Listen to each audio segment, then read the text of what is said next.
नमस्कार प्यारे बच्चों, कैसे हैं आप सब। स्वागत है आपका हमारे YouTube चैनल हरीश शर्मा में।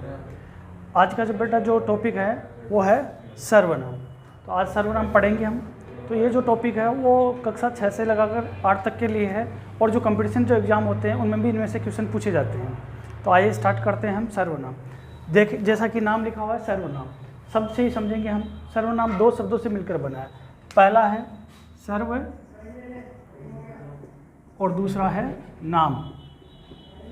इन दोनों का क्या अर्थ होता है? सर्व का मतलब होता है सभी, यानी सभी का नाम। अर्थ क्या हुआ कि सभी का नाम।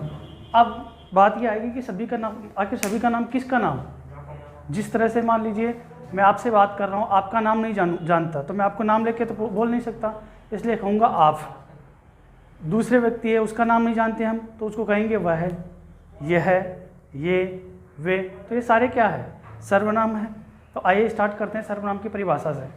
तो देखो परिभाषा क्या है कि संज्ञा के स्थान पर प्रयुक्त होने वाले शब्दों को हम सर्वनाम कहते हैं। यानी जो संज्ञा के शब्द के स्थान पर काम आएगा उसे हम सर्वनाम कहेंगे। जैसे मैं है, हम है, तुम है, वह है, ये सारे क्या है?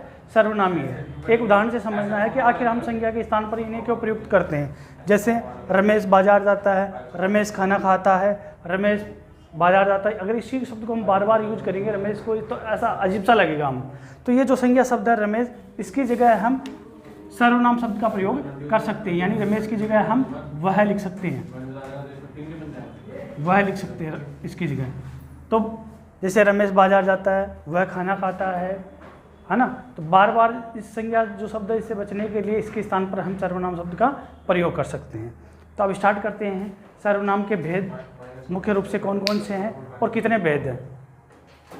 सर्वनाम के भेद है मुख्य रूप से 6 होते हैं, जिनमें जो पहला है पुरुषवाचक, दूसरा निजवाचक, तीसरा निश्चयवाचक, चौथा अनिश्चयवाचक, पांचवा प्रश्नवाचक और छठा है संबंधवाचक। इन जो नाम है, नामों से हमें इनके बारे में पता चल जाता है। जैसे पुरुषवाचक, पुरुष से पता चल रहा है कि जो पुरुष जो व्यक्ति विशेष आता है उसके बारे में चर्चा होगी। जैसे किसी बोलने वाले के लिए, सुनने वाले के या अन्य के बात संबंध में हम बात करेंगे, उन्हीं का आएगा। दूसरे में क्या है? निजवाचक। निज का मतलब क्या था? निजी, यानी अपना खुद का। जब आप शब्द का प्रयोग करता अपने लिए स्वयं करेगा तो वो निजवाचक में आएगा। तीसरा निश्चयवाचक, यानी किसी व्यक्ति या वस्तु के लिए निश्चय बताएगा और निश्चित रूप से उसी के बारे में बोध कराएगा। चौथा अनिश्चयवाचक, यानी निश्चित नहीं होगा। पांचवें प्रश्नवाचक, यानी किसी प्रश्न पूछने का भाव प्रकट होगा। और छठा संबंधवाचक, एक सर्वनाम का दूसरे सर्वनाम के साथ संबंध प्रकट होगा, वह संबंधवाचक में आ जाएगा। अब इन 6 सर्वनामों को याद कैसे करेंगे हम? याद करने की मैं आपको शॉर्ट ट्रिक बता देता हूँ। एक शॉर्ट ट्रिक है इसमें, जिससे आपको पता चल जाएगा, 6 के नाम याद हो जाएंगे। ट्रिक है अनाप शनाप। यानी जब आप किसी व्यक्ति को कुछ भी बातें कहते रहते हैं अनाप शनाप, है ना, तो अनाप शनाप से याद कर सकते हो आप 6 के 6 भेद। ऐसे अनिश्चयवाचक, अनिश्चयवाचक, ना से निश्चयवाचक,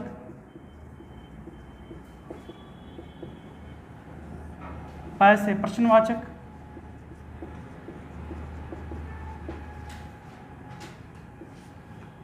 स से संबंधवाचक हो जाएगा और न से निजवाचक और प से पुरुषवाचक। इस तरह से 6 के 6 नाम आपको अनाप शनाप नाम से ट्रिक से आपको याद हो जाएंगे।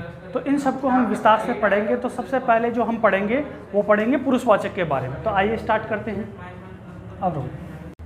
अब सबसे पहला है वो है पुरुषवाचक। पुरुषवाचक में क्या होता है कि जब किसी बोलने वाले वक्ता या सुनने वाले श्रोता तथा अन्य के संबंध में कहा जाए, यानी बोलने वाले के बारे में कहा जाए या सुनने वाले के या अन्य के बारे में बात किया जाए, तो पुरुषवाचक सर्वनाम में आएगा।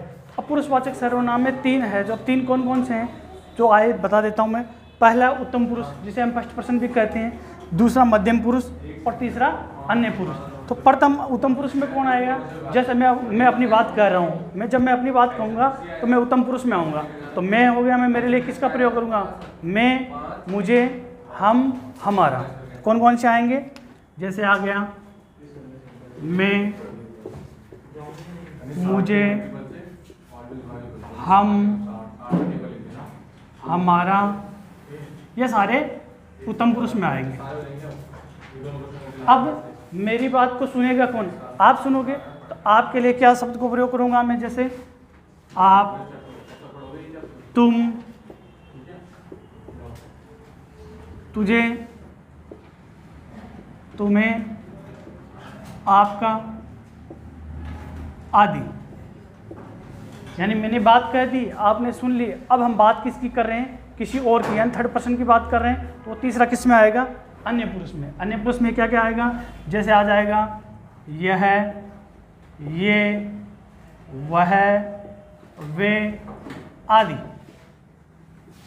ये इसमें आएंगे अन्य पुरुष के अंदर। तो उत्तम पुरुष हो गया, मध्यम पुरुष हो गया और अन्य पुरुष हो गया। तब तीनों को आप अच्छी तरीके से पहचान लोगे, ये पुरुषवाचक सर्वनाम में ही आते हैं। जैसे आ गया कि मैं पुस्तक पढ़ता हूँ, तो मैं के अंदर है वो कौन सा पुरुषवाचक का कौन सा भेद है, वो है उत्तम पुरुष का।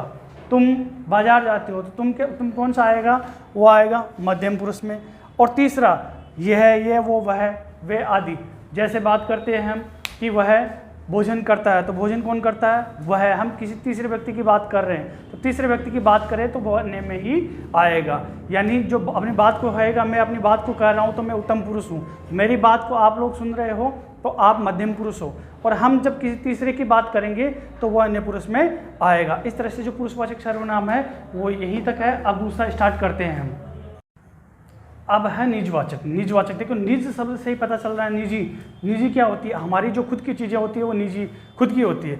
उसी तरह है क्या है कि जब आप शब्द का प्रयोग कर्ता स्वयं के लिए करे तो उसे निजवाचक सर्वनाम कहते हैं। यानी आप शब्द का प्रयोग करता अपने लिए खुद के लिए प्रयोग रहेगा तब निजवाचक सर्वनाम में आएगा। और अगर अपने लिए प्रयोग नहीं करता है तो आप शब्द है वो कौन से सर्वनाम में चला जाता है, मध्यम पुरुष में चला जाता है। तो आइए इसका उदाहरण देखते हैं। उदाहरण क्या है कि वह किसी और को नहीं अपने आप को सुधार रहा है। तो आप शब्द का जो प्रयोग है वो किसके लिए कर रहा है, कर्ता खुद के लिए कर रहा है कि वो किसी और को नहीं सुधार रहा, अपने आप को ही सुधार रहा है। जब आप शब्द का प्रयोग कर्ता खुद के लिए करे तो होगा निजवाचक में। इसी तरह दूसरा उदाहरण है, मैं अपने आप पढ़ लूँगा। तो यहाँ भी आप शब्द का प्रयोग है वो कर्ता ने किसके लिए किया है, अपने लिए खुद के लिए किया। जब खुद के लिए कर्ता अपने आप शब्द का प्रयोग करे तो वो निजवाचक सर्वनाम होता है। आइए अब तीसरा स्टार्ट करते हैं।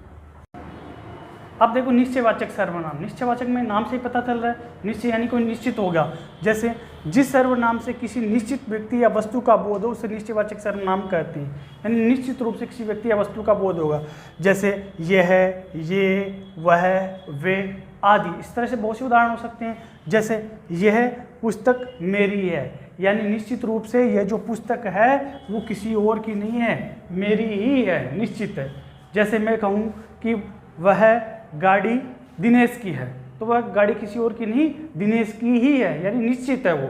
तो इस निश्चयवाचक में बहुत से आए, यह भी है, यह भी है, वह भी है, वे भी है। इस तरह से निश्चयवाचक सर्वनाम है। इसके आगे वाला है अनिश्चयवाचक। अनिश्चयवाचक में क्या, जिस सर्वनाम से किसी निश्चित व्यक्ति या वस्तु का बोध ना हो, यानी निश्चित रूप से किसी व्यक्ति वस्तु का बोध नहीं कराएगा, वो होगा अनिश्चयवाचक में। जैसे कोई, कुछ आदि। जैसे हम बात करें, मैं कहूँ कि कोई दरवाजे पर खड़ा है, तो पता चल रहा है कि कौन खड़ा है, पता नहीं चल रहा है, यानी निश्चित रूप से बोध नहीं हो रहा है। मैं कहूँ कि मुझे कुछ दे दो, तो आप क्या दोगे, पेन दोगे या रबर दोगे, पैसे दोगे, कुछ पता नहीं है। तो कोई, कुछ, इस तरीके से बहुत से उदाहरण, हम बहुत से उदाहरण निश्चयवाचक के भी बना सकते हैं और अनिश्चयवाचक के सर्वनाम के भी उदाहरण बना सकते हैं। जैसे मैं कहूँ भिखारी को कुछ दे दो, तो आप क्या दोगे, कुछ भी आपको पता नहीं है। तो इस तरह से अनिश्चयवाचक सर्वनाम में आएगा। तो निश्चित और अनिश्चयवाचक सर्वनाम यहाँ तक आपको क्लियर होगा। अब आगे देखो। अब देखो अगला जो सर्वनाम है, अगला है प्रश्नवाचक। अब देखो नाम से ही पता चल रहा है, प्रश्नवाचक यानी किसी प्रश्न पूछेगा, है ना, किसी प्रश्न होने का भाव पैदा करेगा। जैसे जिस सर्वनाम में प्रश्न पूछने का बोध हो उसे प्रश्नवाचक सर्वनाम कहते हैं, यानी प्रश्न पूछने का भाव आए तो प्रश्नवाचक होगा। जैसे कौन, क्या, कब, कैसे, कहाँ आदि। जैसे तुम कौन हो, आप कौन हो, तो प्रश्न पूछ रहा है, आप कैसे हो, आप कहाँ से आए हो, आप कब आए। इस तरह से जब प्रश्न पूछने का भाव प्रकट हो तो वो होता है प्रश्नवाचक सर्वनाम। अगला है संबंधवाचक। संबंधवाचक में क्या होगा, संबंध का मतलब क्या होता है कि संबंध, एक दूसरे से संबंध। तो इसमें क्या होगा, जब एक सर्वनाम का संबंध दूसरे सर्वनाम से प्रकट होता है तो उसे संबंधवाचक सर्वनाम कहते हैं। जैसे जो, सो, जैसा, वैसा, जिसकी, उसकी। जैसे जो करेगा सो बढ़ेगा, तो जो का संबंध किससे है, जो का संबंध किससे है, सो से।